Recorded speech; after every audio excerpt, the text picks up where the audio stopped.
Hello, ladies and gentlemen, and I hope you're having a great and wonderful day. And it seems that Biden is in trouble. In a lot of ways, this is true. In terms of he's not winning in a lot of king swing states. And now, apparently, I think as a few days ago, though, the hashtag Abandon Biden campaign was kicked off. We'll go over a few things on how Biden is doing, on how the far left are anti-Semitic slash Nazis, and how everything is just going to go completely wrong here. So we're going to go with this. We have hashtag Abandon Biden campaign kicks off as swing state Muslim leaders coalesce in Dearborn, Michigan. On Saturday, Muslim leaders in 8 swing states launched a campaign to ban hashtag Abandon Biden in the 2024 election due to his handling of the war between Israel and Hamas. According to Politico, leaders from Michigan, Minnesota, Arizona, Wisconsin, Florida, Georgia, Nevada, and Pennsylvania met in Dearborn, Michigan to coordinate their efforts before the election. During a press conference, the University of Minnesota professor and member of the coalition, Hassan Abdel Salam, were working into finding ways to build a mechanism of coordination between all the swing states so that we're consistently working together to ensure that Muslim Americans will come out in all of these states and that Mr. Biden will lose each and every one of them. Right behind me, what Mr. Biden should see is 111 electoral votes, and he won last time with 74, he added. Council on American Relations, CAR Minnesota Executive Director and hashtag Abandon Biden member Jelani Hussein, I think I just pronounced his last name, I apologize if I butcher it. We are not powerless as American Muslims. We are powerful, he continued. We don't only have the money, but we have the actual votes. He will use that vote to save the nation from itself. This is a dangerous precedent for Americans, Hussein added. And for those who are watching at home, you want your sons to be sent to another war that we know will never end. No. Most Americans agree with us that the ceasefire bringing peace is the right action.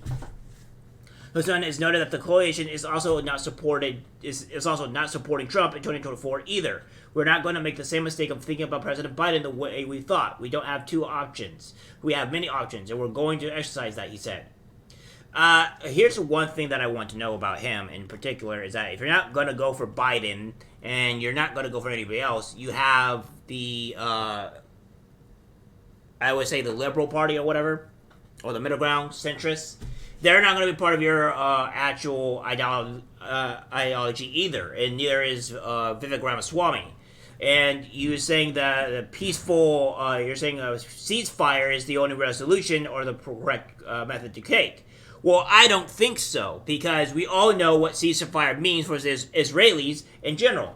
Now we're going to go over this, and we're going to talk about some of the things that is pretty much disgusting from these people. Philadelphia Jewish restaurant targeted with genocide and chants. Philadelphia lawmakers and Jewish commentators have hit out at demonstrators who targeted a falafel restaurant in Philadelphia owned by an Israeli Jewish chef, chanting slogans accusing it of genocide. On Sunday, footage emerged of a group of Palestinian demonstrators gathering outside Godi on Midtown Sansom Street who were chanting, "Godi, Godi, you can't hide, we charge you with genocide."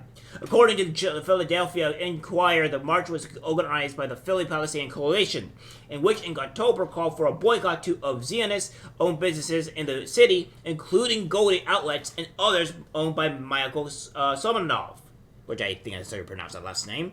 Not very good with other language last names. Hell, I'm not even good with English last names. Newsweek approached the Philly Palestine Coalition for a comment direct message on Monday. And this is all the things that was going on here. Tonight in Philly, we saw a blatant act of anti-Semitism, not a peaceful protest. A restaurant was targeted and mobbed because its owner is Jewish and Israeli. This hate and bigotry is reminiscent of a dark time in history. Yes, exactly. And I'm going to show you this exact dark time in history, where I'm going to show you 2 sides of where they're talking about this stuff. Take a look. So we're going to look at this here together.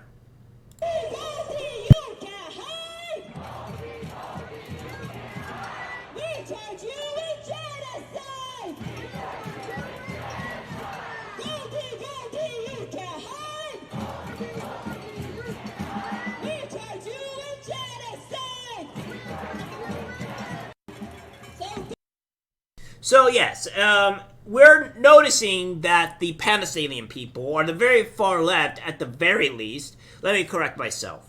The far left Palestinian people, but it seems to might be the majority, are pretty much being we would call Hitler, or we would call them Nazis. Probably because they're talking about charge you with genocide when they haven't really done anything. They haven't. They're the ones who were attacked, and these are the people that are going here.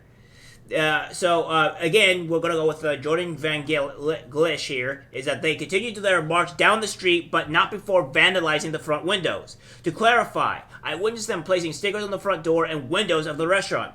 I just walked by, Free Palestine and this genocide serving falafel stickers plastered out front. One more clarification, Goldie is the name of the restaurant, not a person's first name. So yeah, they are really going after everything here. So they're talking about genocide, about a country, about a restaurant that has no correlation or honestly probably no connections at all to Israeli at all, and you're attacking a group of people, a restaurant, for something that they didn't do. Yeah, you're not showing that you're not Hitler at all, or closer to Nazis.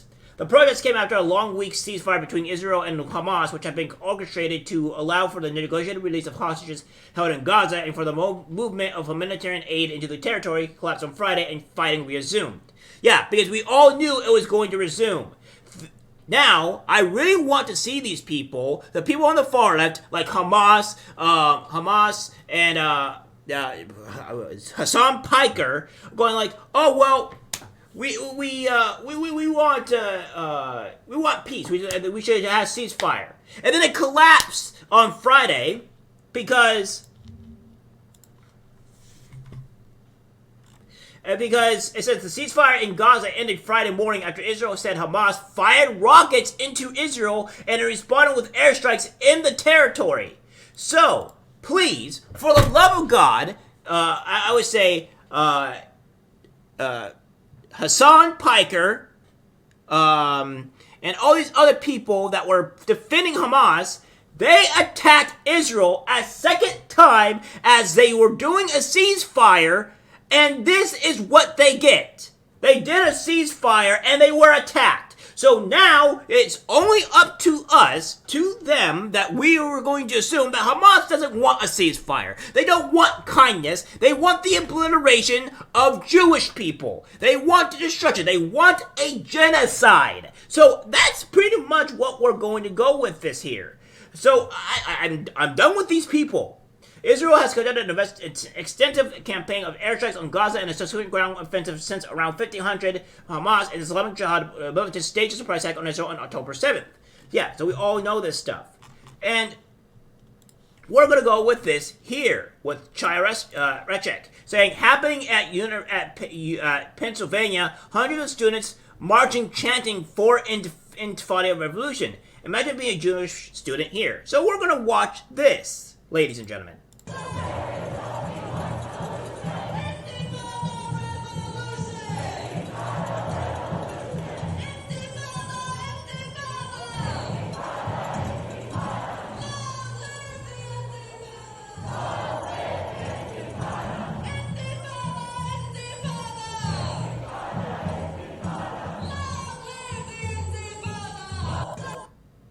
So yeah, this is what we call a huge issue, right? And then we have this here.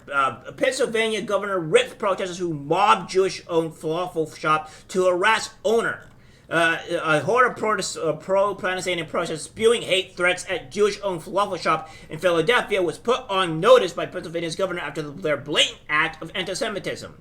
Governor John Shapiro's rebuke came after dozens of enraged protesters marched on Goldie's, an Israeli-style falafel spot located in Center City, on Sunday night, surrounding the storefront while chanting, "Goldie, Goldie, you can't hide, we charge you with genocide."